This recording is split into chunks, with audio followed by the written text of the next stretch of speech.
Bienvenue dans La Truffe dans la gamelle, premier podcast de nutrition vétérinaire. Je suis Charlotte Deveau, vétérinaire nutritionniste, et je vous propose de mettre ensemble la truffe dans la gamelle.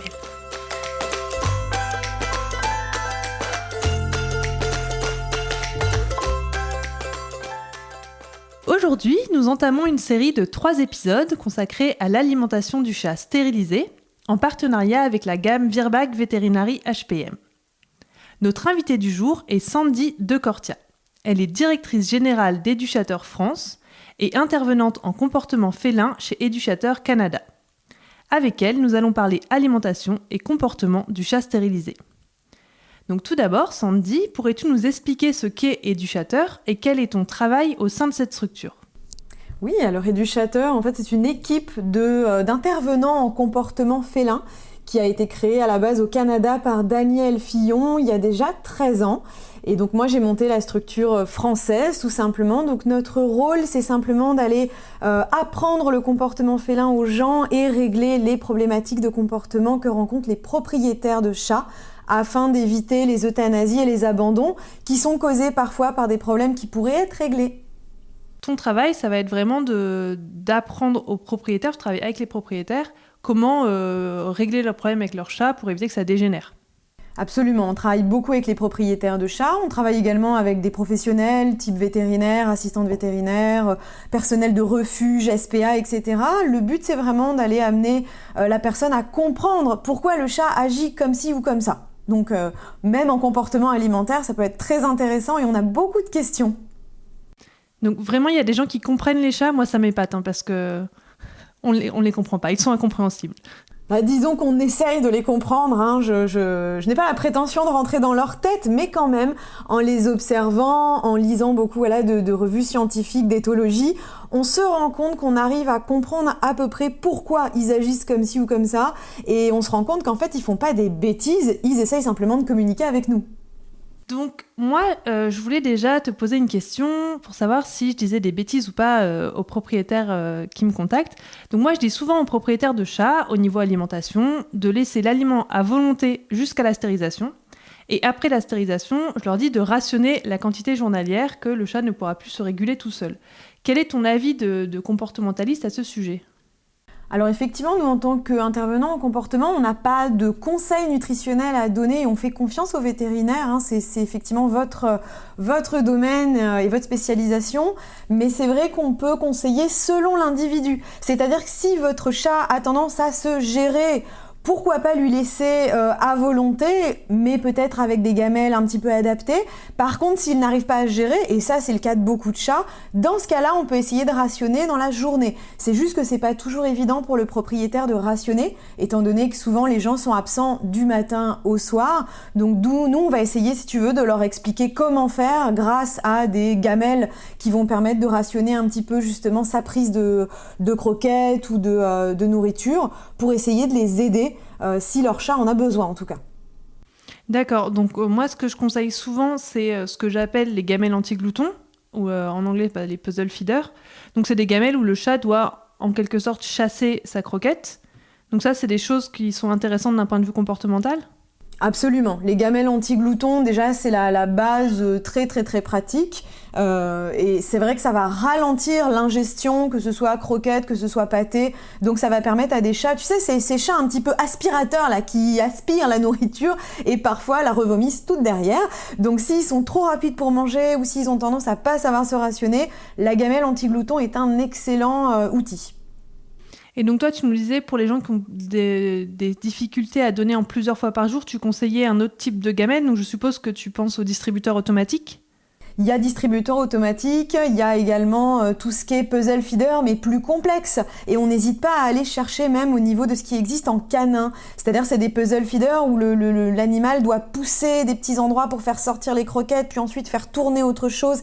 Et en fait, c'est tellement long à chercher, et la motivation du chat est quand même là, que petit à petit, dans la journée, il va y revenir plusieurs fois. Il va pas tout manger d'un coup, et ça peut être très pratique avec des chats qui savent quand même se gérer, mais qui ont besoin de venir manger plusieurs fois par jour, puisque dans la nature, ils font plusieurs petits repas dans la journée. Donc ça c'est important, c'est ce que j'explique aussi aux propriétaires, c'est que voilà, dans la nature le chat il mange plusieurs souris par jour, donc on peut pas donner à son chat en une seule fois par jour, c'est pas comportementalement c'est pas naturel pour lui de manger une seule fois par jour. Disons que c'est pas idéal, surtout s'il a très faim et qu'il te mange tout d'un coup, c'est sûr que ce n'est pas l'idéal. Il vaut mieux lui donner... Enfin, en fait, il faut qu'il ait l'occasion, lui, de décider de manger plusieurs fois dans la journée quand il en a envie. Donc, soit on a la chance d'avoir un chat qui sait à peu près se rationner et qui retournera à la gamelle ludique plusieurs fois, soit on a un chat qui vraiment n'arrive pas à se gérer. Et dans ce cas-là, c'est à nous, humains, de proposer des méthodes de restauration illimitée dans la journée. Est-ce qu'il y a une explication comportementale ? Enfin, nous, nutritionnistes, on ne sait pas exactement pourquoi, après la stérilisation, les animaux ne savent plus se réguler. Il y a plusieurs hypothèses. On pense que peut-être les hormones auraient quelque chose à voir là-dedans. Est-ce que comportementalement, on sait pourquoi, après la stérilisation, les chats savent plus se réguler ou pas plus que ça ? Pas plus que ça, on rejoint les hypothèses physiologiques, je dirais. On pense aussi à tout ce qui est hormonal, avec le côté moins de dépenses d'énergie nécessaire. Et un chat qui souvent s'ennuie. Est-ce que c'est lié à la stérilisation ou non ? Ça, sincèrement, on n'en a aucune idée. Mais si c'est le cas, si vous remarquez que votre chat a tendance à plus manger après sa stérilisation, que ce soit pour des raisons physiologiques, médicales, hormonales, ou que ce soit parce qu'il s'ennuie, ou que ce soit parce que vous, propriétaire, vous êtes en train de vous faire avoir et quand il demande à manger, vous lui redonnez 10 fois de suite. Quoi qu'il arrive, ça va se résoudre avec une méthode vraiment où on va, comme tu le disais au début, rationner grâce à des gamelles ludiques ou des puzzle feeders pour ralentir un petit peu l'ingestion.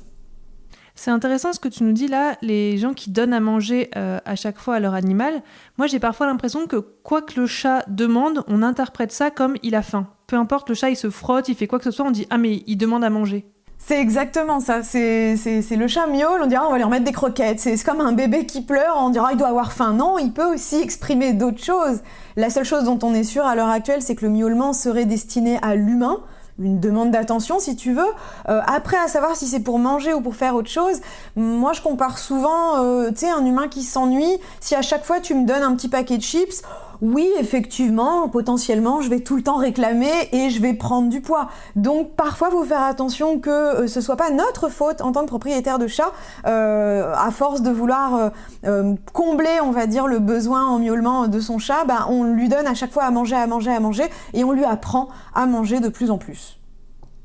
C'est marrant, j'utilise un peu la même analogie avec les chips pour expliquer l'intérêt des gamelles anti-gloutons. Je dis aux gens, mais c'est comme si vous êtes dans votre canapé avec un paquet de chips ouvert, vous allez tomber le paquet de chips, ça c'est la gamelle à volonté. Et je leur dis, si le paquet de chips est dans le garage, version gamelle anti-glouton, là vous allez vous dire, est-ce que j'ai si faim que ça pour aller dans le garage ? Donc c'est compliqué l'accès du chat à la nourriture.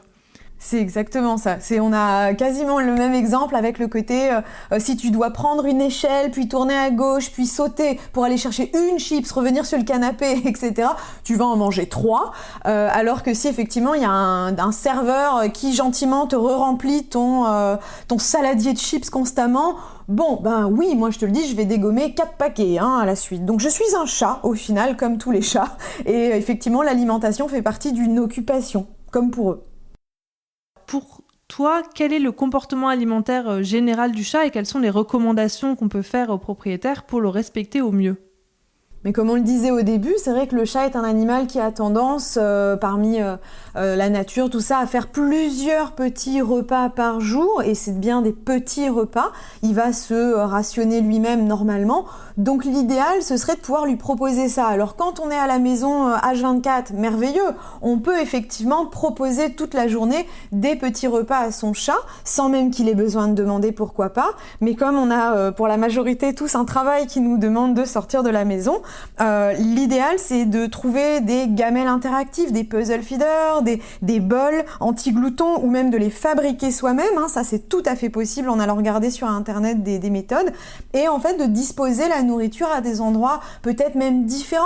Moi je sais que je me sers de gamelles ludiques fixes, ce que j'appelle, dans une zone d'alimentation un peu fixe, et des gamelles qui ont tendance à bouger, rouler. Comme ça fait un petit peu une chasse à la croquette dans la journée, et même en disposer, pourquoi pas, 2-3 petites croquettes sur un arbre à chat, sur un griffoir, ou cachées sous un coussin par exemple. Ça peut faire une occupation à la journée et proposer à votre chat de chercher sa nourriture en plusieurs fois. Donc tous les jours, on doit organiser une chasse au trésor pour notre chat. Il faudrait. Ça serait l'idéal. Après tout, on est les esclaves de nos chats, donc pourquoi pas, mais c'est vrai que dans l'idéal, c'est ça. Après, j'avoue, moi personnellement, je ne le fais pas tous les jours parce qu'elles ont des gamelles interactives qui me permettent à elles de se rationner et donc de s'occuper de cette façon. Mais oui, régulièrement, je leur propose des petits jeux qu'elles ne connaissent pas, des nouveaux. Je leur mets des croquettes dans un carton, des choses comme ça. Je leur fais lécher de la pâtée sur des choses un peu différentes. Voilà. Il faut pas hésiter à avoir des idées de temps en temps. Pas forcément tous les jours faire un Disneyland de la nourriture. Mais en tout cas, une gamelle interactive va déjà aider beaucoup au quotidien. Alors, est-ce qu'il y a des chats trop bêtes pour les gamelles anti-glouton ?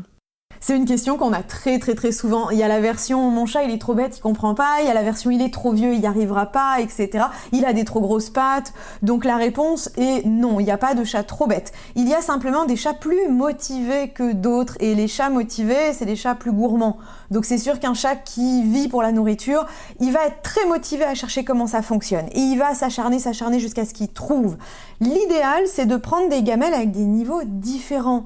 Vous en avez plein, vous en avez des faciles. Nous, je sais qu'on a fabriqué une gamelle avec Daniel Fillon qui s'appelle l'Intellicate, où justement on peut la modifier et la rendre très facile ou la rendre très dure. Au début, on met une gamelle facile, on voit si son chat est motivé et s'il y arrive. Et s'il y arrive, on peut augmenter la difficulté. Et quand les gens me disent « il n'y arrive pas, il se met devant, il miaule et je suis obligée de lui sortir les croquettes », alors là, première erreur, vous venez d'apprendre à votre chat que c'est la technique. Il suffit de s'asseoir devant cette gamelle et de miauler et hop, les croquettes sortent toutes seules. Et la deuxième chose, moi je leur dis toujours, essayez de mettre un tout petit peu de thon en boîte au fond de la gamelle interactive et redites-moi si vraiment il n'y arrive pas. C'est vraiment une question de motivation la plupart du temps.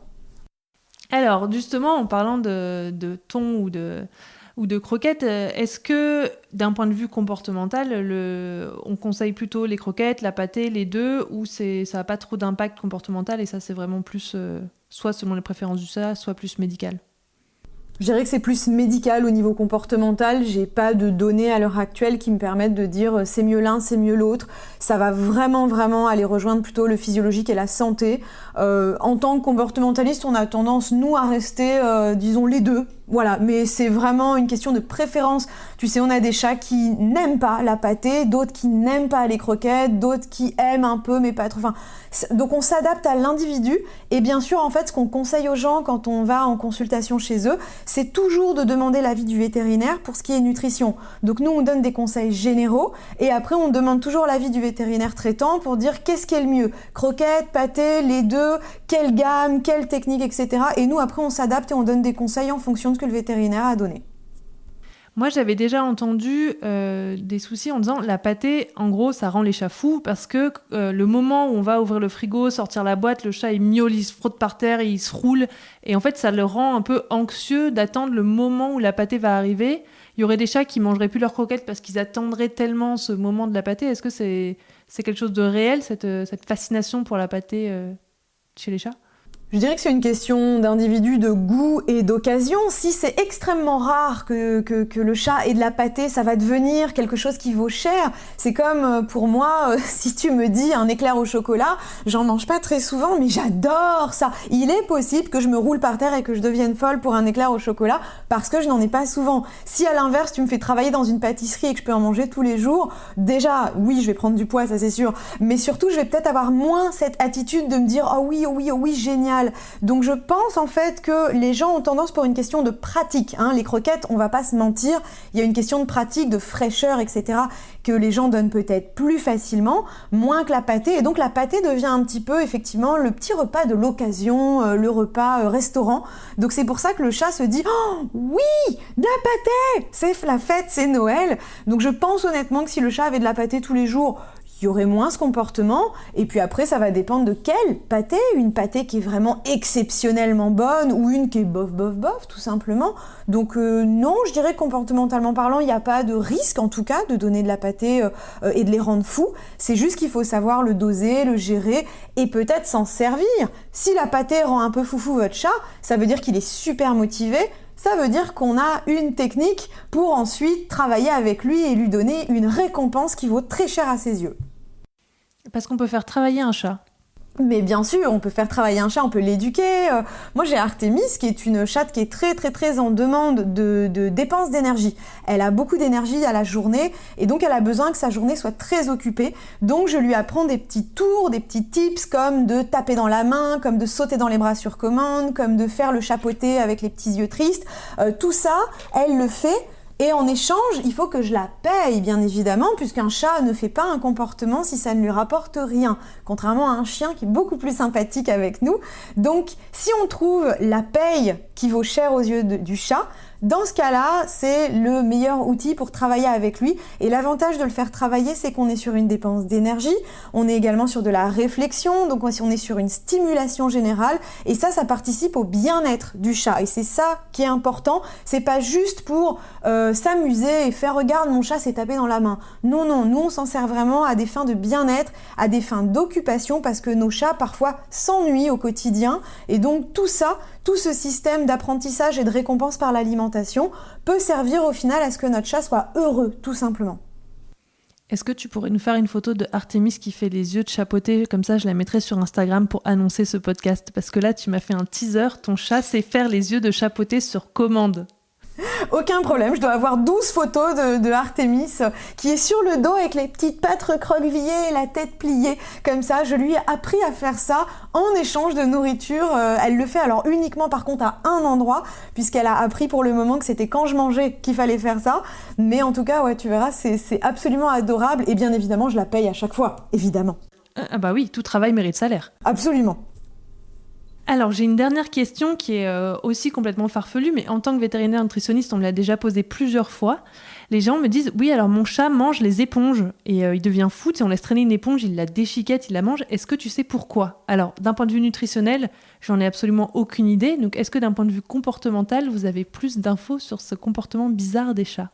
Comportementalement, non. Je t'avoue que moi, je l'ai peu entendu. Enfin, pas pour les éponges particulièrement. On l'entend parfois pour X choses. Alors, il y a une différence, par contre, à faire entre il déchiquette et il détruit versus il mange. Ça, c'est extrêmement important et je pense que tu seras d'accord avec moi que un chat qui mange une éponge ou quel que ce soit comme matériau qui n'est pas nutritif, c'est grave. Dans ce cas-là, on va plus sur des syndromes type Pica. Et dans ce cas-là, moi, je dis allez au vétérinaire. Ça ne me concerne plus parce que souvent, c'est le signe d'un problème médical. Par contre, s'il déchiquette, qu'il fait des petits morceaux et qu'il la tue, eh bien, on est sur un chat qui s'occupe, tout simplement.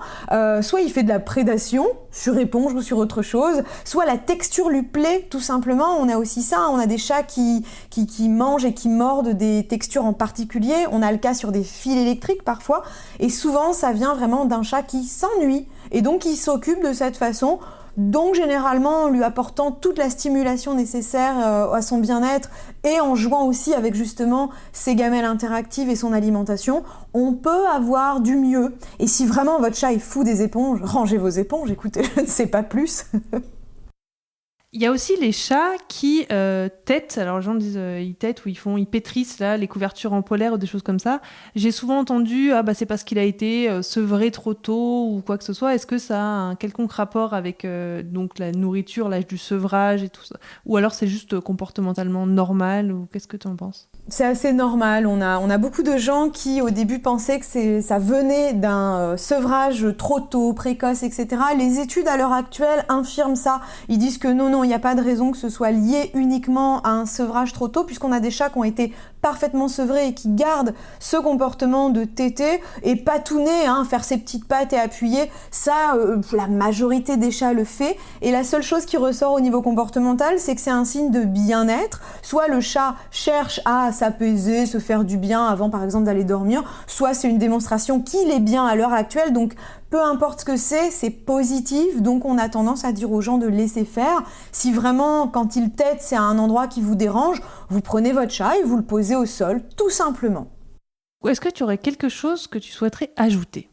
Mais si vous avez des questions au sujet du comportement de votre chat, que ce soit sur des comportements liés à l'alimentation ou des comportements agressifs, des comportements de pipi en dehors de la litière ou quoi que ce soit, n'hésitez surtout pas à nous poser la question. Parfois, c'est juste un manque d'information. Et effectivement, on donne des formations, que ce soit pour le grand public ou pour les professionnels, comportementalistes, vétérinaires, ASV, personnel de refuge, peu importe. Plein de formations avancées qui vous permettront d'avoir plus de connaissances en comportement félin. Eh ben, écoute Sandy, je te remercie, c'était vraiment très intéressant. Et donc j'invite les personnes qui nous écoutent à te contacter au besoin. Je pense que moi-même, je bénéficierais bien d'une petite formation en comportement parce que j'ai envie de dresser mon chat moi aussi. Je suis jalouse maintenant. Donc je te remercie et puis j'espère te dire à bientôt pour une autre collaboration. Avec plaisir, à bientôt. Aujourd'hui, avec Sandy, nous avons appris que le bien-être du chat passe par une occupation de son temps et une stimulation de son intelligence. Tout cela peut être réalisé par le biais de la nourriture.